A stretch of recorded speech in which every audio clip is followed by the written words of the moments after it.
ధన్యవాదాలు అధ్యక్ష. మొదటిగా నాకు ఇక్కడ మాట్లాడడానికి అవకాశం ఇచ్చినందుకు మీకు, మరి నన్ను గెలిపించి శాసనసభకు పంపించినందుకు మా పాలకుర్తి ప్రజలందరికీ కూడా ధన్యవాదాలు అధ్యక్ష. గత 9 సంవత్సరాల నుంచి కూడా విద్యారంగం అనేది ఎంతో దారుణంగా తయారైంది అధ్యక్ష. అది నా పల్లబాట కార్యక్రమంలో ఊర్లన్నీ తిరుగుతుంటే ఆ స్కూల్స్ని చూస్తుంటే ఎంతో బాధేస్తుంది. ఎందుకంటే పిల్లలు ఎంత ఇబ్బంది ఉన్నా కానీ కొంతమంది పిల్లలు కింద కూర్చొని అసలు కనీసము మౌలిక వసతులు కూడా లేవు అధ్యక్ష.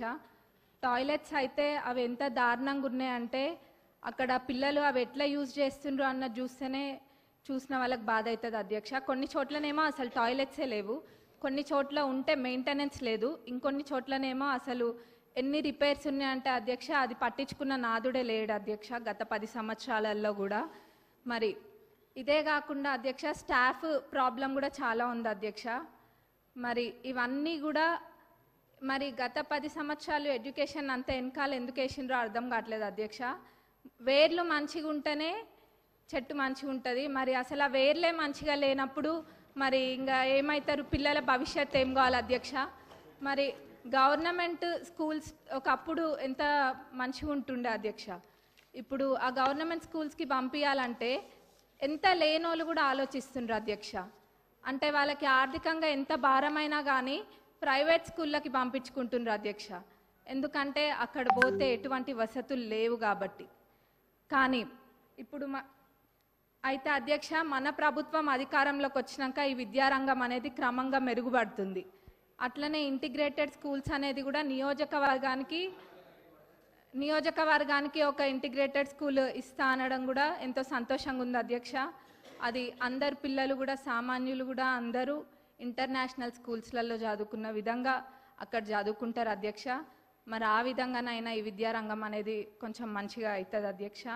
మరి ముఖ్యంగా అధ్యక్ష ఈ టాయిలెట్స్ అనేది మటుకు చాలా పెద్ద సమస్య అధ్యక్ష. ఏదో చెప్పాలని కాదు, నేను నిజంగా అన్ని స్కూల్స్ విజిట్ చేస్తున్నా.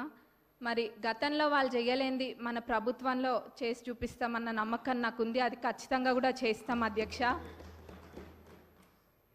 మరి అట్లనే బడ్జెట్కి వస్తే అధ్యక్ష, ఇప్పుడు ఈ సంవత్సరం బడ్జెట్లో ప్రాథమిక విద్యకు 17,931 కోట్లు, మరి ఉన్నత విద్యకు 2,859 crores అండ్ టెక్నికల్ ఎడ్యుకేషన్కి 490 crores చెప్పున మొత్తం ప్రభుత్వం కేటాయించింది అధ్యక్ష. మరి మొత్తం కలిపి చూస్తే 21,000 కోట్ల పైన అధ్యక్ష. మరి దీన్ని బట్టే తెలుస్తుంది మన ప్రభుత్వము ఈ శాఖకి ఎంత ప్రాధాన్యత ఇస్తుందనేది. ఎందుకంటే ఎవరైనా చదువుకుంటే చాలు, మన దగ్గర ఆస్తి ఉన్నా లేకపోయినా ఆ విద్య మనకు ఆస్తి అన్నది మన ప్రభుత్వం నమ్ముతుంది కాబట్టి ఈ విధంగా బడ్జెట్ పెట్టడం జరిగింది అధ్యక్ష. మరి నేను ఇందాక అన్న విధంగా వాళ్ళు చేయండి తప్పకుండా మన ప్రభుత్వం చేసి చూపిస్తుంది. మరి మా పాలకుర్తి నియోజకవర్గానికి వస్తే అధ్యక్ష, దేవాదుల కింద మాకు ప్యాకేజ్ 6 అని ఉంటుంది అధ్యక్ష. మరి అన్నీ కంప్లీట్ అయినాయి కానీ అధ్యక్ష ఎందుకో మా ప్యాకేజ్ 6 మటుకు గత 10 సంవత్సరాలకు ఎంతో నిర్లక్ష్యానికి గురై ఉంది అధ్యక్ష. అది ఎంత పెద్ద ప్రాజెక్ట్ అంటే మొత్తము దానివల్ల 78,000 ఆయకట్టుకి నీరు వస్తాయి అధ్యక్ష. అయినా కానీ ఎంతో నిర్లక్ష్యం చేసిండ్రు అధ్యక్ష. మొత్తం కలిపి కూడా 30-35% పనులు కూడా పూర్తి కాలేదు అధ్యక్ష. రైతులు అంటే అంత చిన్న చూపా అధ్యక్ష? మనము ఇప్పుడు రైతుని రాజు చేసే ప్రభుత్వం మన ప్రభుత్వం అధ్యక్ష. కాబట్టి మన ప్రభుత్వంలో ఇది ఖచ్చితంగా చేయాలి అధ్యక్ష. మరి ఆ 30-35% కూడా కంప్లీట్ కాలేదు. ఏమైందంటే గత ప్రభుత్వంలో గత పాలకులు ఏదో ఎలక్షన్ల ముందు ఆదరాబాదరాగా జనాలకు చూపించుకోవడం కోసం అని చెప్పి పాత కాంట్రాక్టర్ యొక్క టెండర్ని రద్దు చేసి కొత్త కాంట్రాక్టర్లను పిలిపించి ఆ ఎస్టిమేట్లో ఎన్నో తప్పులతోటి అధ్యక్ష, ఎన్నో మిస్ చేసి ఎస్టిమేట్ వేసిండ్రు అధ్యక్ష.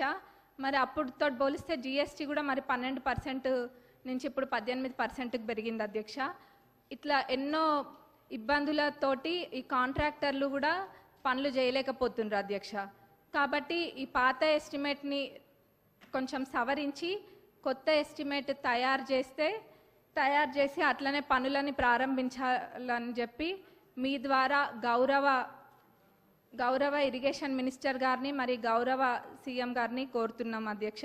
ఎందుకంటే చాలా పెద్ద ప్రాజెక్ట్ అధ్యక్ష. 78,000 ఎకరాల కి ఇది నీరు అందిస్తుంది కాబట్టి ఇది పెద్ద ప్రాజెక్ట్ అధ్యక్ష. దీన్ని మన ప్రభుత్వంలో పూర్తి చేసి చూపియాలి అధ్యక్ష మనము. మరి అట్లనే అధ్యక్ష కాలువల అధ్యక్ష, కాలువలు కొన్ని చోట్ల అధ్యక్ష అన్ని చాలా మటుకు కాలువలల్లో అన్ని చెట్లు మొలిచి ఉన్నాయి అధ్యక్ష. దాన్ని కూడా ఎవరు పట్టించుకోలేదు. మళ్ళీ ఎట్లున్నారంటే ఇక్కడ సభలో అనొద్దో అదేదో వాళ్ళు చేయకుండా ఏదో 10 సంవత్సరాలు మనమే ఉండి పాలించినట్టుగా చెప్తున్నారు అధ్యక్ష. ఏమైంది కాలువల్లో అవి ఉన్నాయి ఇవి ఉన్నాయి అని. మరి నవ్వాలో ఏడవాలో తెలియదు అధ్యక్ష. కాబట్టి మేమే మా నియోజకవర్గంలో అయితే ఒక 30 కిలోమీటర్లకు పైగా మా సొంత డబ్బులతోటి మేమే పెట్టి అది తవ్విపియడం కూడా జరిగింది అధ్యక్ష. ఇక్కడ ఇదంతా ఇబ్బంది లేకుండా లైనింగ్ కాలువలన్నిటికీ కూడా లైనింగ్ చేయాలని మీ ద్వారా నేను కోరుతున్నా అధ్యక్ష. మరి అట్లనే అధ్యక్ష చివరిగా రుణమాఫీ, ఆ రోజు అందరము ఇక్కడున్న శాసనసభ్యులం అందరం కూడా ఎంతో నమ్మకంతో చెప్పినాము. గతంలో రుణమాఫీ పూర్తి స్థాయిలో చేసింది కాంగ్రెస్ ప్రభుత్వమే, ఇప్పుడు చేయబోయేది కూడా కాంగ్రెస్ ప్రభుత్వమే అని. అది మాటలకి మాత్రమే అంకితం కాకుండా అధ్యక్ష ఈరోజు అన్న విధంగా తప్పకుండా చేసి చూపిస్తుంది కాంగ్రెస్ ప్రభుత్వం అని చెప్పి ఈరోజు మనము చేయడం జరిగింది అధ్యక్ష. మరి ఇది అందరికీ ప్రతి ఒక్క కాంగ్రెస్ కార్యకర్తకి మరి ప్రతి ఒక్క రైతులకు కూడా ఇది గర్వించదగ్గ విషయం అధ్యక్ష.